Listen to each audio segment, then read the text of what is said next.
दोस्तों जो आप ITR फाइल किए हैं तो आप उसका ई-वेरीफाई आप कैसे कर सकते हैं अपने घर बैठे अपने मोबाइल से ही।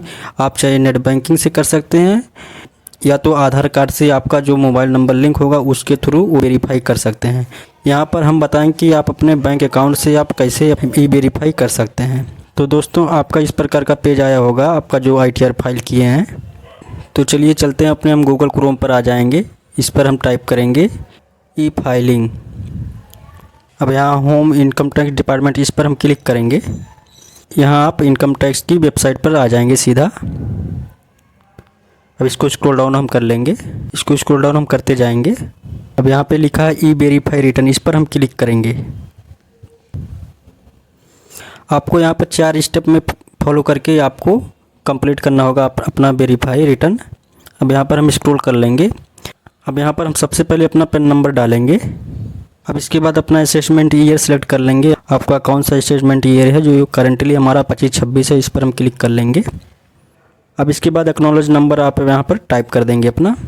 आप जो ITR फाइल किए होंगे उस पर आपको जो प्रिंट आया होगा उस पर आप सीधा लिखा होगा एक्नॉलेजमेंट इतना, यहाँ पर हम डाल देंगे। अब इसके बाद यहाँ पर हम अपना मोबाइल नंबर डाल देंगे। अब इसके बाद यहाँ पर हम कंटिन्यू पर क्लिक करेंगे। अब आपके मोबाइल नंबर पर एक OTP भेजा गया है, उस OTP को आप यहाँ पर डाल देंगे। ये OTP आपका 15 मिनट तक वैलिड रहेगा। अब इसके बाद यहाँ पर हम सबमिट पर क्लिक करेंगे। अब यहाँ पर हमारा इस प्रकार का पेज ओपन हो गया। हमारा 2 स्टेप कंप्लीट हो गया। अब तीसरे में हम एंटर कर गए। अब यहाँ पर ये लिखा है आप अपना वेरीफाई किस प्रकार कर सकते हैं। जो आपका आधार नंबर से आपका मोबाइल नंबर लिंक है उसके थ्रू आप वेरीफाई करना चाहते हैं तो इस पर हम क्लिक करेंगे। अगर आप सिग्नेचर सर्टिफिकेट वगैरह आप इससे करना चाहते हो तो इस पर हम क्लिक कर लेंगे।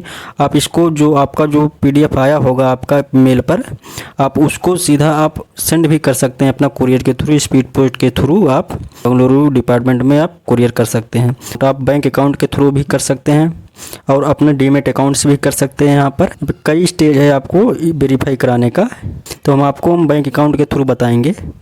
तो यहाँ पे लिखा बैंक अकाउंट, इस पर हम क्लिक कर लेंगे। तो आपका बैंक अकाउंट ये जो है वेरीफाई हो गया। तो अब इस पर हम नीचे क्लिक कर लेंगे कंटिन्यू पर। तो अब हम यहाँ पर कंटिन्यू पर क्लिक कर लेंगे। अब यहाँ पे लिखा है EBC has been generate successfully. आपके जो रजिस्टर मेल ID होगा उस मेल ID पर आपका EBC नंबर गया होगा, आप उसको यहाँ पे डाल देंगे। यहाँ पे हम अपना मेल ID खोल लेंगे। अब यहाँ पर देख लेंगे हमारा EBC नंबर यही है, हम यही इंटर कर देंगे। अब यहाँ पर हम डाल दिए। इसके बाद हम ई-वेरीफाई पर क्लिक करेंगे। EBC नंबर आपका ये जो केवल आपको 72 घंटे तक आपका वैलिड रहेगा। आप 72 घंटे के अंदर आप अपना वेरीफाई कर सकते हैं। वेरीफाई करने के बाद आपका इस प्रकार का पेज ओपन हो गया।